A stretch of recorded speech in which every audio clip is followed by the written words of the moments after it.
I spent 40 years serving the Toronto Police Service, and I thought I'd seen every kind of betrayal imaginable. Murderers who smiled at their victims, con artists who targeted the elderly, partners who turned on each other for money. But nothing, absolutely nothing, prepared me for what my own son tried to do to me at my retirement party last month. Drop your location in the comments below. I'd love to know where you're watching from. My name is Robert Mackenzie, and at 65 years old, I was finally hanging up my detective's badge. 40 years on the force. Started as a beat cop in Scarborough, worked my way up through homicide, spent the last 15 years in major crimes. I'd put away murderers, drug dealers, organized crime figures. I'd been shot at twice, stabbed once, and I'd saved more lives than I could count. The department threw me a retirement party at the precinct, but my wife Claire insisted on a proper family celebration the following weekend at our cottage up in Muskoka. The cottage had been in my family for 3 generations. My grandfather built it with his own hands back in the 50s, right on the shore of Lake Rousseau. Stone fireplace, cedar walls, a dock that stretched out into water so clear you could see the rocks 20 feet down. Claire and I raised our 2 kids there. Our son Marcus learned to swim off that dock. Our daughter Jennifer caught her first fish there when she was 6. Marcus was 38 now, married to a woman named Vanessa for 5 years. They lived in a fancy condo in Yorkville, the kind with a doorman and granite countertops. Marcus worked in finance, something to do with hedge funds that I never fully understood. He made more money in a year than I made in 5, and he never let me forget it. Not directly, of course. It was always subtle. Comments about finally being able to retire comfortably or asking if Claire and I needed help with bills. It drove me crazy, but Claire always defended him. "He's our son," she'd say. "He's just trying to help." The party was set for Saturday afternoon. Claire had been planning it for weeks. She'd invited about 30 people, mostly family, and a few of my old partners from the force. She'd ordered food from that Italian place we loved in Bracebridge, set up tables on the lawn overlooking the lake, even hired a bartender to mix drinks. She wanted it to be perfect. Marcus and Vanessa arrived Friday night. They'd driven up from Toronto in his BMW, the new one he'd just bought. Vanessa was carrying a designer handbag that probably cost more than my first car. They were all smiles and hugs, congratulating me on my retirement, telling me how proud they were. But something felt off. I'd spent 4 decades reading people, learning to spot the tells that separated the innocent from the guilty. And I was seeing tells. Marcus kept checking his phone, texting someone when he thought I wasn't looking. Vanessa seemed nervous, jumpy. She kept touching her necklace, a platinum chain with a diamond pendant, a self-soothing gesture. I'd seen it 1,000 times in interrogation rooms. That night, after dinner, I found Marcus in my study. He was looking at the documents on my desk. Estate planning papers my lawyer had sent over. Nothing secret, just standard retirement stuff. Power of attorney forms, will updates, insurance policies. "Just curious about your plans, Dad?" he said when he noticed me in the doorway. His smile was too bright, too forced. "Making sure you and Mom are all set up." "We're fine, son. Lawyers got everything handled." He nodded, but his eyes lingered on the papers. "You know, if you ever need help navigating any of this financial stuff, I'm here. That's what I do for a living." "I appreciate that, Marcus. But we're good." Looking back now, that should have been my first real warning, but I pushed it aside. He was my son, my boy. I'd taught him to ride a bike, to throw a baseball, to stand up to bullies. I wanted to believe he was just being helpful. Saturday morning, Claire was in full party mode. She was arranging flowers, setting out chairs, directing the catering staff she'd hired. I helped where I could, but mostly I stayed out of her way. Jennifer arrived around noon with her husband Tom and their 2 kids, my grandchildren. Sarah was 7, little Bobby was 4. They ran straight to the dock, eager to check if the fish were biting. The guests started arriving around 1. My old partner Dave showed up with his wife, a few guys from the neighborhood, Claire's sister, and her family. By 2 o'clock, we had a good crowd going. People were eating, drinking, laughing. The weather was perfect. One of those crystal-clear September days you get in cottage country. Warm sun, cool breeze off the lake, leaves just starting to turn orange and red. Around 3, Marcus stood up and called for everyone's attention. He wanted to make a toast. Claire handed him a glass of champagne. The caterer had set up a full bar, but Marcus specifically requested champagne for the toasts. Dom Pérignon, he'd insisted. Nothing but the best for his old man. I had my glass in hand, the champagne bubbling and golden. Everyone gathered around as Marcus started his speech. 40 years ago, my dad put on a badge and made a promise to serve and protect this city, he began. His voice was strong, confident. He'd always been a good speaker. He kept that promise every single day. He missed birthdays, holidays, school events, because he was out there keeping people safe. People nodded. A few of them knew the sacrifices firsthand. But now it's time for him to rest, to enjoy the retirement he's earned, to spend time with family, with the people who love him. I smiled, feeling a warmth in my chest. Maybe I'd been wrong about him. Maybe the weird behavior was just stress from work. That's when I saw it. Marcus was standing next to the drinks table, and while everyone was focused on his speech, his hand moved. Subtle, quick, professional, almost. He pulled something from his pocket, a small vial, and tilted it over my champagne glass. Just a quick pour, maybe half a second.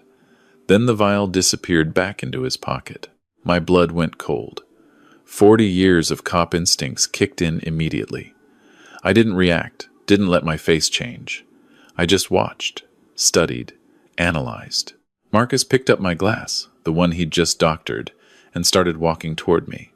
He was still talking, something about family and legacy, but I barely heard the words. My mind was racing. What was in that vial? Sedative? Poison? And why? Why would my son drug me? He handed me the glass. Our eyes met. He smiled, but there was something cold in it. Something I'd seen before, in the eyes of criminals who thought they were smarter than everyone else. I took the glass. Thanks, son. To Dad, he said, raising his own champagne. To 40 years of service, and to the peace and rest he deserves. Everyone raised their glasses. To Robert, they cheered. I lifted my glass to my lips, but I didn't drink. Instead, I pretended to stumble slightly. It wasn't hard. My knee had been bothering me since. I took a tumble, chasing a suspect 3 years ago. Whoa, I said, reaching out to steady myself on Marcus's shoulder. In that moment, our glasses were at the same height, inches apart. I switched them, smooth as silk. I'd done sleight of hand work in undercover operations before.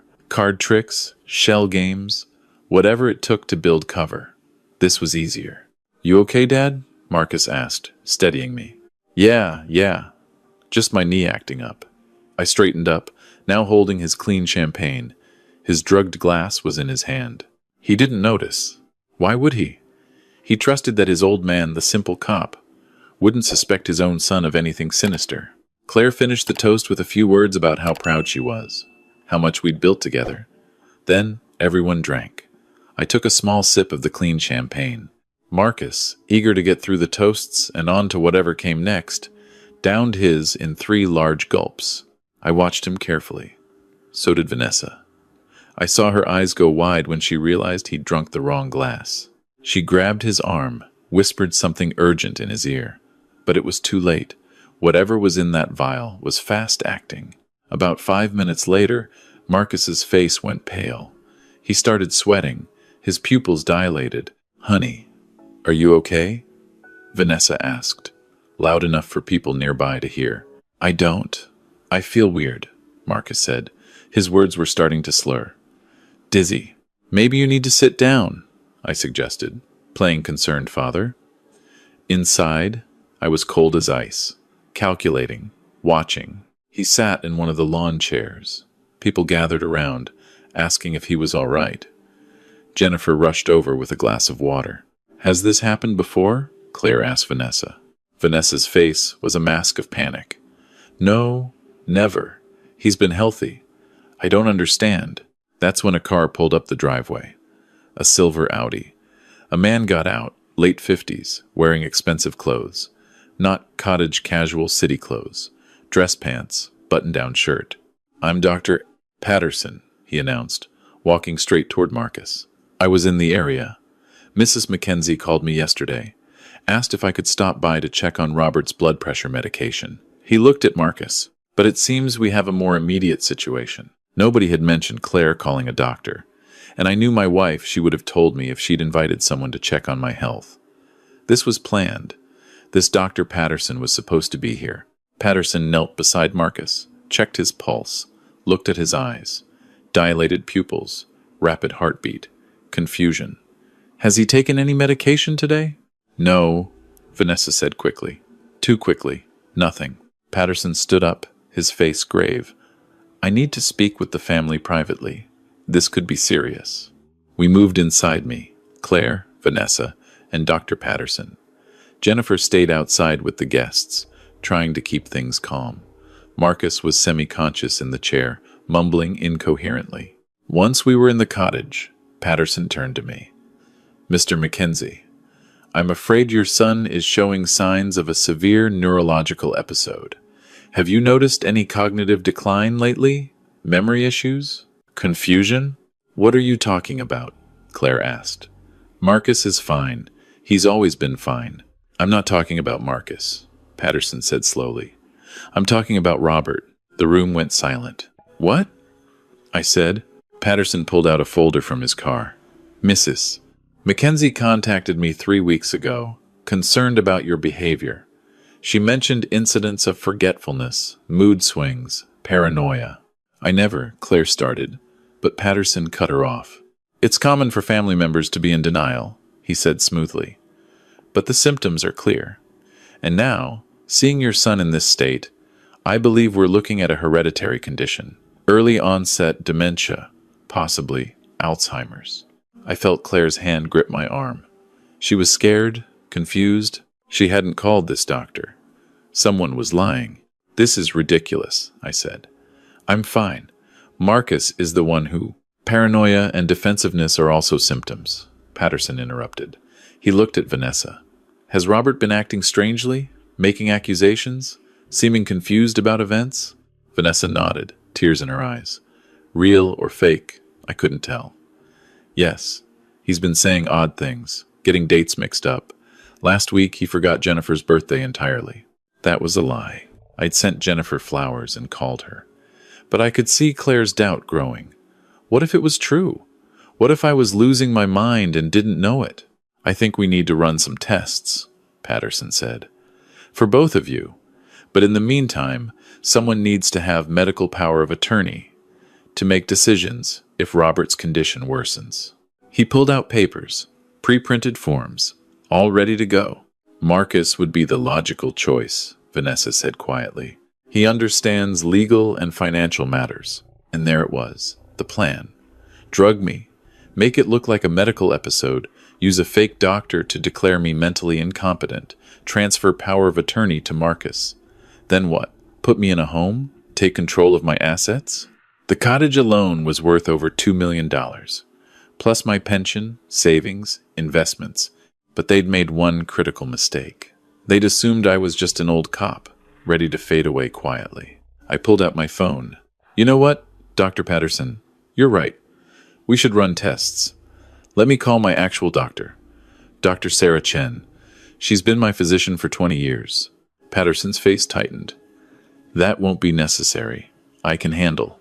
"I insist," I said firmly. I was already dialing. "Dr. Chen, it's Robert Mackenzie. I need you to come to the cottage. We have a situation." Patterson moved toward the door.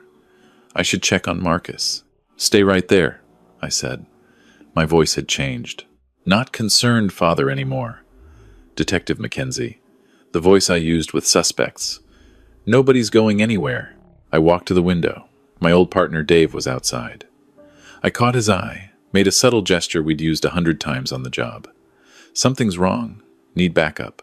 Dave was retired too, but he read the signal immediately. He casually moved closer to Marcus, positioning himself to intervene if needed.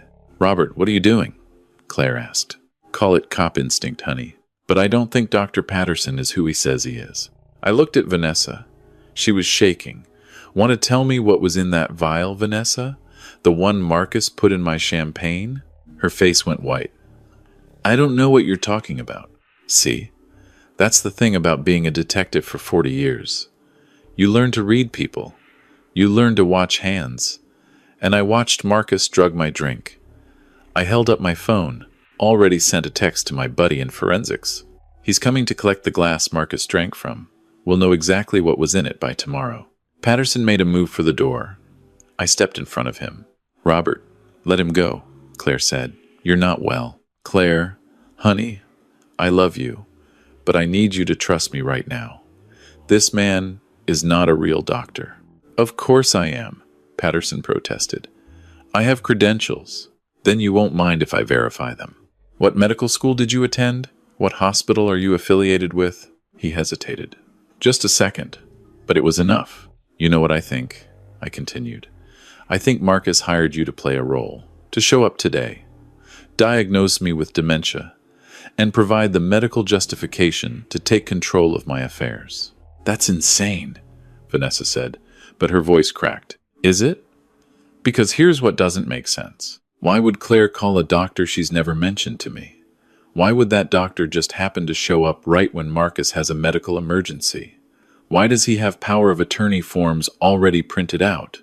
I pulled out my own phone and opened the recording app. I've been recording this conversation, by the way. Every word since we came inside. Patterson's face went from confident to panicked in an instant. Outside, I heard more cars pulling up, Dr. Chen arriving, and someone else. When I looked out the window, I saw a police cruiser. Dave must have called it in. The next few hours were chaos. Dr. Chen examined Marcus and confirmed he'd been drugged with a veterinary sedative called acepromazine. Not fatal, but strong enough to cause confusion, disorientation, and memory problems. The kind of symptoms that might be mistaken for dementia. 2 officers I knew from my days on the force came in. I explained the situation, showed them the recording. They questioned Patterson, whose real name turned out to be Vincent Marsh, a disbarred lawyer who'd lost his license 5 years ago for fraud. He'd been working with Marcus for the past 2 months, setting up this whole scheme. Vanessa broke first. She was scared, crying, confessing everything. Marcus owed money, a lot of money. He'd made some bad investments, lost nearly $500,000 of other people's money. Hedge fund clients who wanted their money back, plus interest. The kind of people who don't just sue, they make threats. Marcus had a plan. Get power of attorney over me, declare me mentally incompetent, force me into a care facility, sell the cottage, liquidate my assets, use the money to pay off his debts. Vanessa knew about it. She'd tried to talk him out of it, she claimed. But he'd convinced her it was the only way. He said you'd be taken care of, Vanessa sobbed. That you'd be in a nice facility, that you wouldn't even know the difference. He said it was for the best. Claire was devastated. She sat in the kitchen, staring at nothing. Our son, our boy, the child we'd raised, loved, sacrificed for, and he'd tried to drug me, steal from me, lock me away. Marcus regained consciousness around 8 that night. The police read him his rights right there in the cottage. Attempted fraud, conspiracy, drugging with intent to harm. Vincent Marsh was arrested too. They'd found text messages on Marcus's phone detailing the whole plan. My daughter Jennifer held her mother while Claire cried. The guests had long since left, the party destroyed. The food sat untouched on the tables. The champagne had gone flat. I stood on the dock, watching the sunset paint the lake in shades of orange and red. Dave came and stood beside me. Hell of a retirement party, Bob, he said quietly. Yeah, you okay? I don't know, Dave. I don't know. He put a hand on my shoulder. You did the right thing. Did I? I'd put my own son in handcuffs. I destroyed my family. For what? Money? A cottage? He made his choice, Dave said, reading my thoughts. You taught him better. He chose wrong. The legal process took months. Marcus was charged with multiple felonies. Vanessa testified against him in exchange for a lighter sentence. Vincent Marsh cut a deal, providing evidence of other scams Marcus had been planning. The trial was brutal. Jennifer testified about how Marcus had asked her questions about my daily routine, my health, my medications, all framing for the incompetency claim. She felt terrible for not seeing it sooner. Claire testified too. Through tears, she described how Marcus had been subtly suggesting I was declining, planting seeds of doubt. Did Dad forget to lock the door again? Did you notice he's been repeating stories? Little things that, in isolation, meant nothing. But together, they built a narrative. Marcus was convicted. 3 years, in a minimum security facility. Could have been worse, but he had no prior record, and his lawyer argued the drug wasn't intended to cause permanent harm. I attended every day of the trial. I looked my son in the eyes when the verdict was read. He didn't look back at me, just stared straight ahead, expressionless. Vanessa got 18 months probation. Vincent Marsh got 5 years. It's been a year now. Claire and I still live in Toronto during the winter, still come up to the cottage in summer. But it's different now, quieter, lonelier. Jennifer visits with the grandkids. They don't ask about their uncle. She told them he moved away for work. I got a letter from Marcus 3 months ago. He's in a facility up near Sudbury. The letter was short, no apology, just an explanation. He was desperate. He panicked. He thought I'd understand, eventually, that I'd forgive him. I haven't written back. I don't know if I ever will. Claire asks me sometimes if I regret it, calling the police, turning in our son, destroying our family. I tell her no. I tell her I did what was right, that justice matters, that nobody's above the law, not even family. But late at night, when I can't sleep, I wonder, could I have handled it differently? Could I have confronted him privately? Given him a chance to back out? Would that have saved us? I don't know the answer. Maybe there is no good answer. I learned a lot in 40 years as a cop. I learned that people are capable of terrible things, that greed corrupts, that trust is fragile. I thought I understood betrayal, but you never really understand it until it's your own son looking you in the eye, handing you a poisoned glass, smiling like he loves you. The cottage is peaceful now. The lake still sparkles in the sunlight, the fish still bite, the grandkids still laugh on the dock. But there's an empty chair at the table, a shadow in every family photo, a question that hangs in the air every time we gather. Was it worth it? I saved my life. I protected my assets. I upheld the law. But I lost my son. And some nights, sitting on this dock, watching the sun set over the water, I wonder if I made the right choice after all. Drop a comment below if you've ever faced a betrayal from someone you loved. How did you handle it? I'd really like to know. Because even now, a year later, I'm still trying to figure out if I did the right thing. The sunset is beautiful tonight. The water is calm. And I'm still here, still standing, still wondering. Some betrayals don't have happy endings. Some wounds don't fully heal. You just learn to live with them. You just keep going. That's all any of us can do.